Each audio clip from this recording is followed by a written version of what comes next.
Hi, my name is John Gawboy and I'm at Healing Connections Therapy Center. Today I'm going to be talking to you about a few skills that we can use when we notice that our emotions are getting way too overwhelming for us to be able to manage at that time. Those would be times like when we're feeling like we're having panic attacks, when we're just feeling overwhelmed with stress, or we're feeling like that we're about ready to just lose it, or as my old mentors used to say, like we're feeling like nailing Jello to a wall. What we're going to be covering today for the first part is going to be the tip skill. If you would like to follow along in your DBT manual, please turn to page 329. So the tip skill is what we use whenever we are noticing that we're just feeling completely overwhelmed, usually with panic, fear, anger, and this is something that you can do to help bring down that activation really, really fast. So it starts out with T for temperature. We have a lot of nerves that go in through our body that kind of act like our body's internal thermometer, and then it catches itself when it's feeling really cold. And so we want to kind of trigger a lot of those points in us.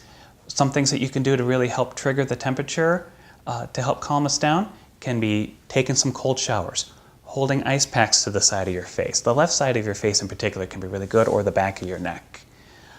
It can also be, if you're just happen to be outside during the middle of winter, just stepping outside for a few minutes. It can also be just even splashing cold water on your face, or taking a big large drink of cold ice water if you need to. Even grab a bag of frozen vegetables if you're short of any ice packs or anything like that.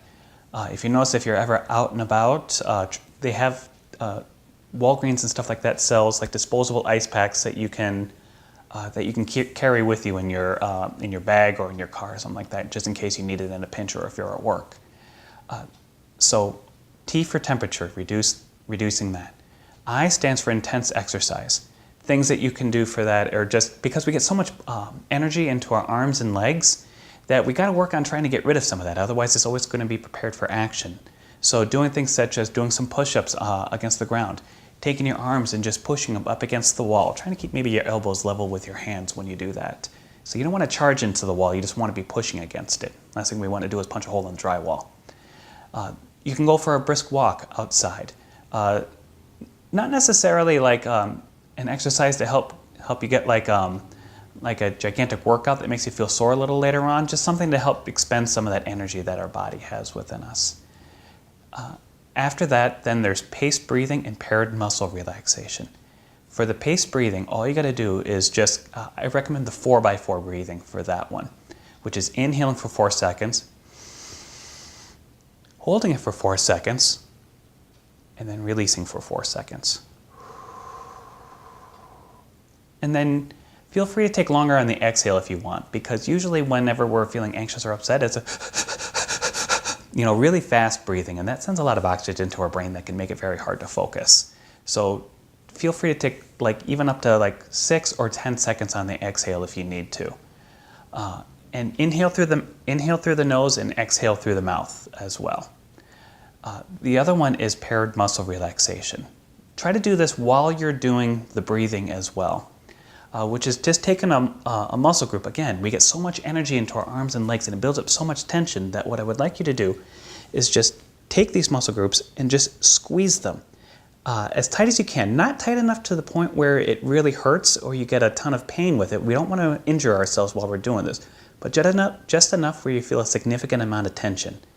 And then after about 10 seconds of doing that, go ahead and release it.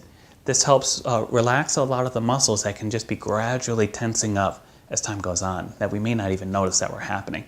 You want to do that for as many muscle groups as you can. Start out with your legs, then keep going up into your abdomen or your core, doing your arms separately from your shoulders, and then lastly ending with the face. With the face, you can look a little silly doing it, so I recommend at least maybe not doing it facing other people or having everyone's eyes be shut. And so that is the tip skill. So thank you for listening. My name is John Gawboy, licensed therapist at Healing Connections, and thank you for watching and joining me today.